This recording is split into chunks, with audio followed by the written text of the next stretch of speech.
సకల ప్రపంచానికి ఆది గురువు పరమేశ్వరుడు. భక్తులకు సదా జ్ఞానబోధ చేస్తూ వారిని దివ్య జీవన మార్గం వైపు పయనింపచేస్తూ శివగురువైన మహాదేవుడు లోకాన్ని ఉద్ధరిస్తున్నాడు. దివ్య జీవన మార్గం వైపు పయనింపచేస్తున్నాడు. గురు పరంపరకు ఆద్యుడిగా శివమహాదేవుణ్ణి భావిస్తారు. అలా శివుణ్ణే పరమయోగిగా భావించి పరమగురువుగా ఆరాధించిన యోగీశ్వరుడు సిద్ధరామేశ్వరుడు. 12వ శతాబ్దానికి చెందిన బసవేశ్వరుడి వచనాల సంఖ్యను, వాటి వివరాలను విపులంగా తెలియచేసింది సిద్ధరామేశ్వరుడే.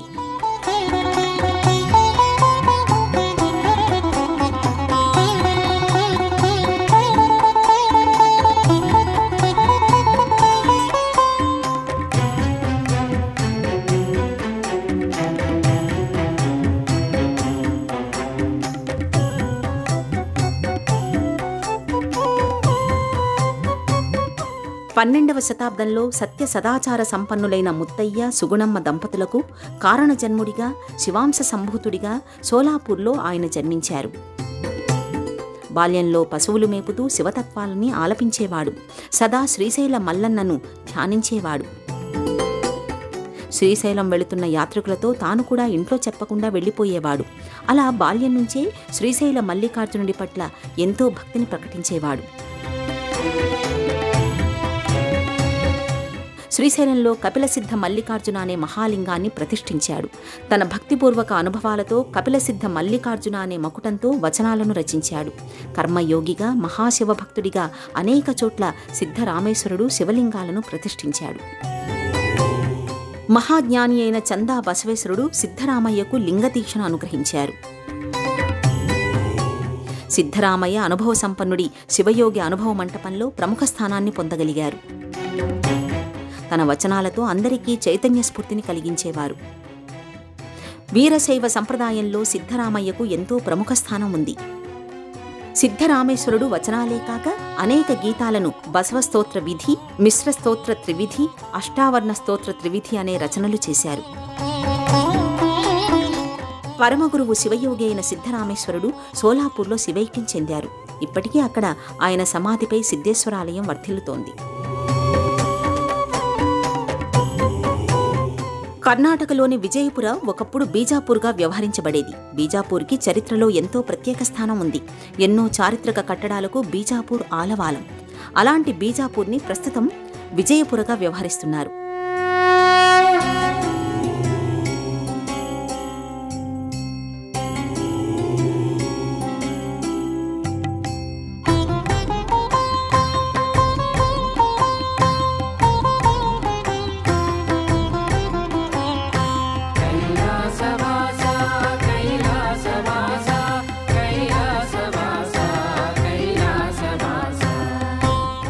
గతంలో సిద్ధరామేశ్వరుడు ప్రతిష్ఠించిన శివలింగం ఈ సన్నిధిలో ప్రత్యేక ఆకర్షణగా నిలుస్తోంది.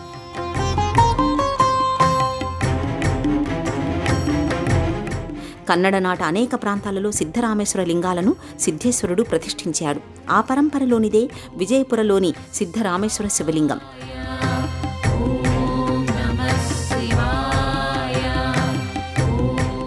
1898వ సంవత్సరంలో ఇక్కడ సిద్ధరామేశ్వరాలయాన్ని నిర్మించారు.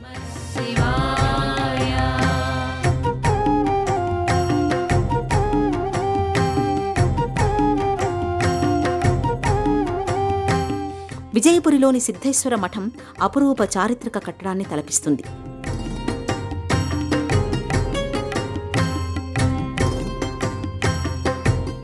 మనసు అనే దుర్భేద్యమైన కోటను ఛేదించాలంటే శివభక్తి ఒకటే పరమోత్కృష్టమైన మార్గమనే సంకేతాన్ని కోట రూపంలోని ఈ ఆశ్రమ ముఖద్వారం సందేశమిస్తుంది.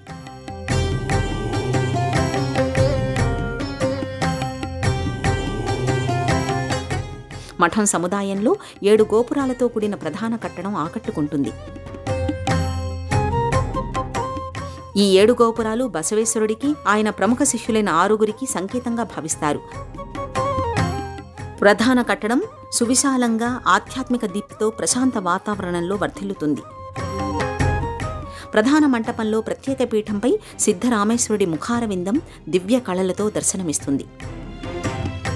పుష్పాలంకృతంగా పుష్ప సౌందర్యంతో సిద్ధరామేశ్వరుడి సన్నిధి కొలువై ఉంటుంది. ప్రధాన పీఠం రజతమయంగా ధవళకాంతుల్ని వెదజల్లుతుంది. ఈ రజత మంటపంలోనే సిద్ధరామేశ్వరుడి ముఖారవిందం నెలకొని ఉంటుంది. పంచశీర్ష సర్పాలంకరణతో యోగ సన్నిధికి, జ్ఞాన పెన్నిధికి సిద్ధేశ్వర శివసన్నిధానం ఆలవాలంగా భక్తులు భావిస్తారు. ధ్యానయోగ నిమగ్నుడైన సిద్ధరామేశ్వరుడి దర్శనం పవిత్రమైన అంశంగా భక్తులు పరిగణిస్తారు.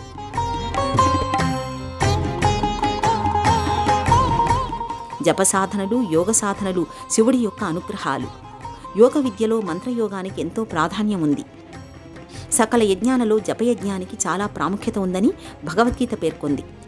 సిద్ధులు, యోగులు, మహర్షులు జపయజ్ఞాన్ని అనుసరించే శివానుగ్రహాన్ని సాధించారు. ఆ పరంపరలోనే సిద్ధేశ్వరుడు కూడా శివానుగ్రహాన్ని పొంది కైవల్య సిద్ధిని అందుకున్నారు.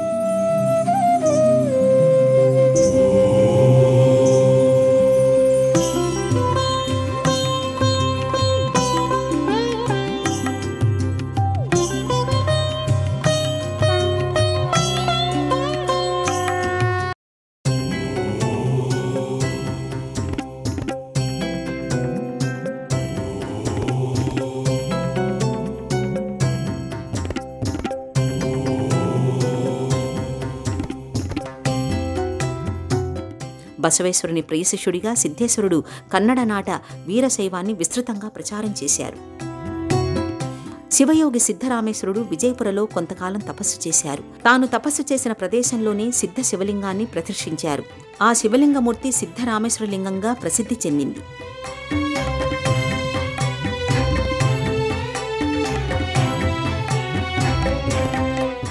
తన జ్ఞానబోధతో ఈ ప్రదేశాన్ని ఆయన మరింత పునీతం చేశారు. శివస్వరూప మార్మికతను, పరమేశ్వరుని దివ్యతత్వాన్ని రామేశ్వరుడు ఆవిష్కరించాడు. జంగమ దేవరే మోక్షకారకుడు అనే తత్వాన్ని సామాన్య ప్రజానీకానికి చేరువ చేశారు.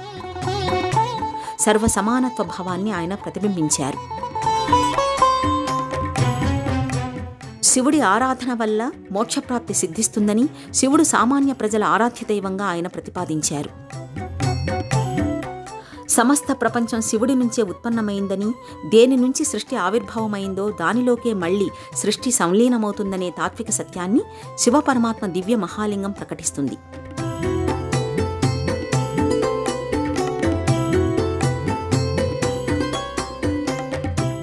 జీవమున్న ప్రతి వస్తువులోనూ శివతత్వం ఉంటుందని సిద్ధరామేశ్వరుడు పేర్కొన్నారు. అలాంటి శివతత్వాన్ని అనుభవంలోకి తెచ్చుకోవాలంటే ధ్యానరూప శివచైతన్యాన్ని అందుకోవాలని ఆయన ప్రతిపాదించారు. ఈ సిద్ధరామేశ్వరుడి జీవనగాథను ప్రతిబింబించే పలు వర్ణరంజిత చిత్రాలు ఎంతగానో ఆకట్టుకుంటాయి.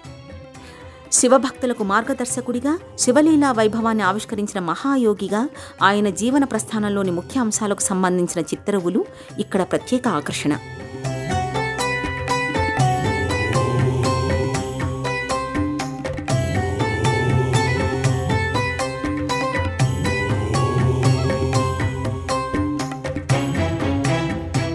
సకల సిద్ధులకు సమన్వయ రూపమే మహాదేవుడు. అలాంటి మహాదేవుణ్ణి ఎందరో మహాయోగులు ఆరాధించారు. ఆ పరంపరలోనే సిద్ధరామేశ్వరుడు ఇక్కడ శివలింగాన్ని ప్రతిష్ఠించారు. శారీరక, మానసిక చైతన్యానికి శివత్వ సాధన ఏకైక మార్గంగా ఆయన ప్రతిపాదించారు.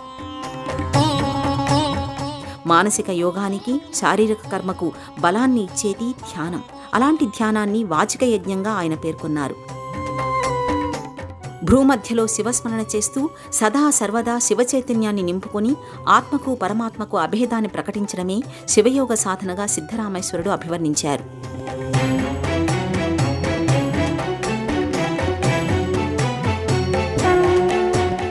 జపం, స్మరణ, ధ్యానం, చింతన, సాధన ఇవన్నీ మానసిక పరమైన యజ్ఞాలు.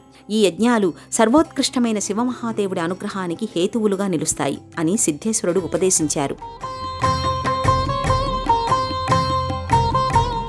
నాలో, నీలో, అందరిలో ప్రవహించే జీవ చైతన్యానికి ప్రతీక ఈశ్వర చైతన్యం. ఆ చైతన్యాన్ని గ్రహించడం ద్వారా సర్వ సమానత్వ భావాన్ని ఆయన ఆకాంక్షించారు.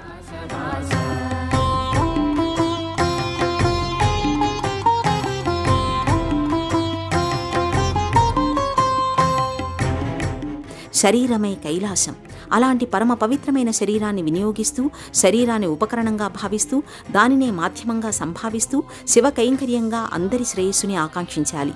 సాటి మానవులకు తోడ్పాటు అందించడమే శివపూజగా భావించాలి అని సిద్ధరామేశ్వరుడు పిలుపునిచ్చారు.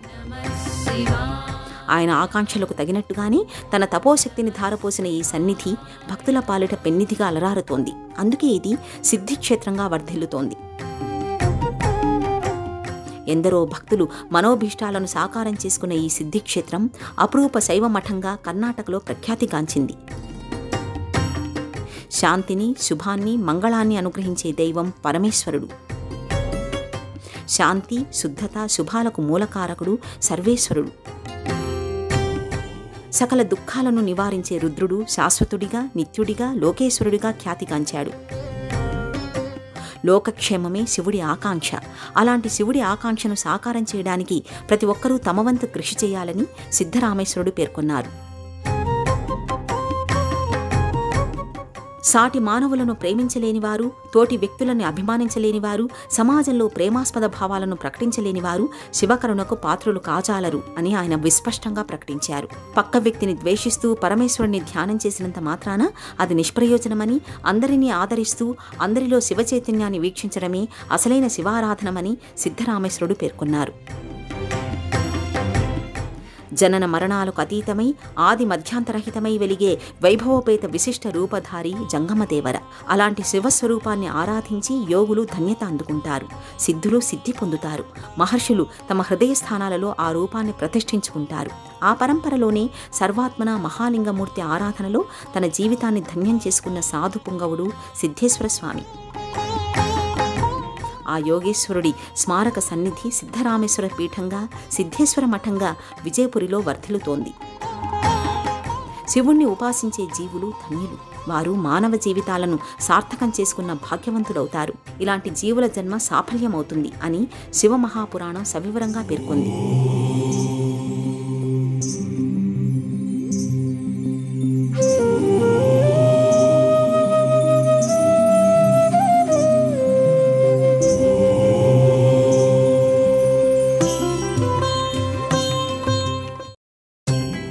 సన్మంగళకారకుడైన శివసన్నిధానం దర్శించడం వల్ల భక్తులకు సమస్త శ్రేయస్సులు చేకూరుతాయి. అలాంటి పరమ మంగళకరమైన శివయోగి సన్నిధానం విజయపుర సిద్ధరామేశ్వర మఠం.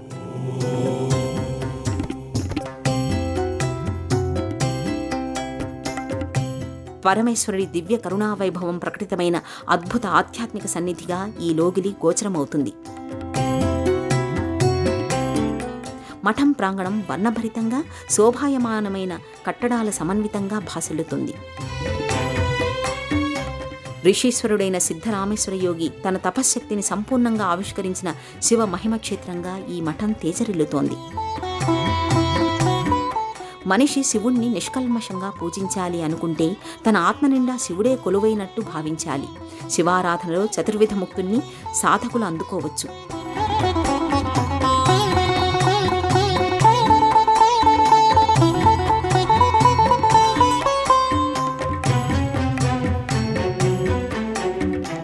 భక్తులు తానే శివుడై చేసే పూజలో శివుడి సారూప్యత ప్రకటితమవుతుంది. ఇది సారూప్యముక్తి. శివభక్తులతో సహచర్యం చేస్తూ శివుడి సామీప్యాన్ని చేరుకోవడం సామీప్యముక్తి. జగమంతా శివమయం కాబట్టి ఈ లోకంలో ఉన్నందుకు మనిషికి సారూప్యముక్తి లభిస్తుంది. శివుడితో భక్తుడి మనస్సు అనుసంధానమై ఉంటుంది కాబట్టి సాయుధ్యముక్తి భక్తునికి లభిస్తుంది. ఈ తరహా శివతత్వ బోధతో సిద్ధేశ్వర స్వామి భక్తుల్ని చైతన్యపరిచేవారు. ఆయన బోధనలతో, జ్ఞాన చర్చలతో ఈ సన్నిధానం శివజ్ఞాన నిలయమై వెలుగొందుతోంది. కొందరు శివభక్తుల పేర్లతో సిద్ధరామేశ్వరుడి పట్ల వారికున్న భక్తి ప్రపత్తితో ప్రస్తుతం మనం వీక్షిస్తున్న ఈ శివధామం అపూర్వ శైవమఠంగా ఆకృతి దాల్చింది. చూడముచ్చటైన అలంకార విశేషాలతో, గోపురాలపై వర్ణరంజిత విన్యాసాలతో పరమహంస అయిన సిద్ధరామేశ్వరుడి సాత్విక భావనలకు సంకేతంగా ఈ శుద్ధ సత్వగుణ మఠం గోచరమవుతుంది. భారతీయ సనాతన ఆర్షధర్మాన్ని ఉద్ధరించిన మహనీయుల మూర్తిమత్వం ఇలాంటి మఠాలు, ఆశ్రమాలు, దివ్య గ్రామాలలో గోచరమవుతాయి. సిద్ధులు, యోగులు, మహర్షులు, గురువులు ప్రతిష్ఠించిన శైవ సన్నిధులకు ఎంతో ప్రశస్తి ఉంటుంది. అలాంటి క్షేత్రాలని జీవన్ముక్తి సన్నిధులని, సిద్ధక్షేత్రాలని, సిద్ధిదాయక దివ్యధామాలని పేర్కొంటారు. సిద్ధరామేశ్వర మఠ దర్శనం సకలాభీష్ట ప్రదాయకంగా భక్తులు భావిస్తారు. ఆర్థిక సమస్యలు, దీర్ఘరోగాలు, కుటుంబ సమస్యలు ఇలా ఎన్నో రకాల అంశాలకు పరిష్కార మార్గాలని అనుకుంటారు. పవిత్ర భావనలతో, ఆధ్యాత్మిక చింతనతో సిద్ధరామేశ్వరుడి మఠాన్ని దర్శించినట్లయితే సమస్త అభీష్టాలు నెరవేరుతాయని భక్తుల ప్రగాఢ విశ్వాసం. ఇక్కడ మఠంలో అందించే పరమ పవిత్రమైన విభూతిని స్వీకరించడం ద్వారా సకల అవరోధాలు తొలగుతాయని భక్తుల విశ్వాసం. ప్రతి మనిషి విజయానికి 3 శక్తులు కావాలి. అవే ఇచ్ఛాశక్తి, జ్ఞానశక్తి, క్రియాశక్తి.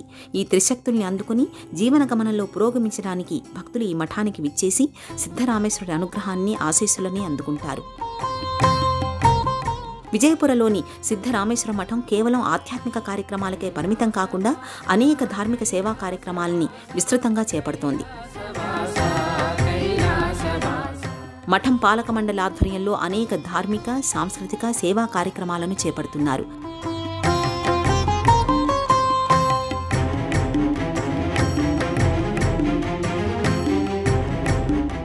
సిద్ధేశ్వర మఠం ఆధ్వర్యంలో యువతకు శిక్షణ క్రాంతి పేరిట స్వయం ఉపాధి శిక్షణా కార్యక్రమాలను నిర్వహిస్తున్నారు.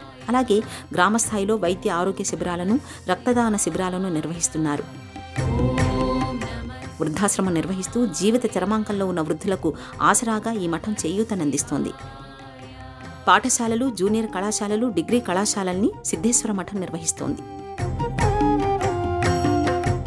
విజయపురిలో కొలువైన జ్ఞానయోగ ఆశ్రమ నిర్వాహకులు సిద్ధేశ్వర స్వామి అందించిన స్ఫూర్తితో సిద్ధరామేశ్వర మఠం పురోగమిస్తోంది. నడిచే దేవుడిగా బసవಣ್ణ సందేశాలను, సిద్ధరామేశ్వరుడి ఆకాంక్షలను ప్రతిబింబిస్తూ సిద్ధేశ్వర స్వామివారు ఎన్నో ఆధ్యాత్మిక సేవా కార్యక్రమాలను నిర్వహించేవారు. సిద్ధేశ్వర స్వామి ప్రసంగాలు, ఉపదేశాలకు కర్ణాటక వ్యాప్తంగా ఎంతో ప్రశస్తి ఉంది. అలాంటి పరమ గురువైన సిద్ధేశ్వర స్వామి అందించిన దార్శనికతతో సిద్ధరామేశ్వర పీఠం ఎన్నో ధార్మిక, సామాజిక, సేవా, సాంస్కృతిక కార్యక్రమాలను విస్తృతంగా నిర్వహిస్తోంది. బసవేశ్వరుడి చింతన మార్గంలో ముందుకు పురోగమిస్తోంది. ఏదీ నాది కాదు, అంతా నీదే, అంతా నీవిచ్చినదే అనే విశ్వాత్మ భావన ప్రతి భక్తుడిలోనూ ఉదయించాలి. ఇదే శివ సందేశం అని సిద్ధరామేశ్వరుడు పేర్కొన్నారు. ఆ మార్గంలో పయనించే ప్రయత్నం నిరంతరం కొనసాగాలి. మహేశ్వరుడు చాటే ప్రతి చర్య ప్రతీకాత్మకంగా భాసిల్లుతుంది.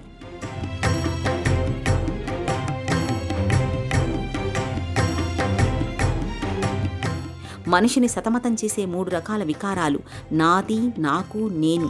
ఆ 3 వికారాల్ని ధ్వంసం చేయమని శివపరమాత్మకు విన్నవించుకోవాలి. అలా ఆ 3 సంహారం చెందితే అదే త్రిపురాసుర సంహారం. అలా మనలోని తిమిరాన్ని తొలగించుకుని వెలుగు వాకిళ్ల వైపు పయనించాలి.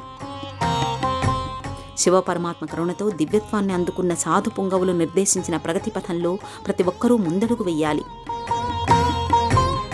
సిద్ధరామేశ్వర స్వామివారు సమాజాన్ని తమ వెలుగుజాడల వైపు ప్రయాణింపచేశారు. జ్ఞానదీపాలను వెలిగించారు. ఆ దీపాల ద్వారా అందరి జీవితాలు జ్ఞానమయమై, కాంతిమయమై తేజరిల్లాలని ఆకాంక్షించారు. ఆ సంవిధానంలో తపశ్శక్తికి, శివభక్తి రమ్యతకు, జ్ఞానసిద్ధికి, కార్యదక్షతకు కర్ణాటకలోని విజయపుర శ్రీ సిద్ధరామేశ్వర మఠం మూలహేతువుగా వెలసిల్లుతోంది. ఓం శ్రీ గురుభ్యో నమః. ఈ కార్యక్రమాన్ని తిరిగి చూడాలనుకుంటే www.youtube.com/ETV Life Spiritual లో చూడవచ్చు.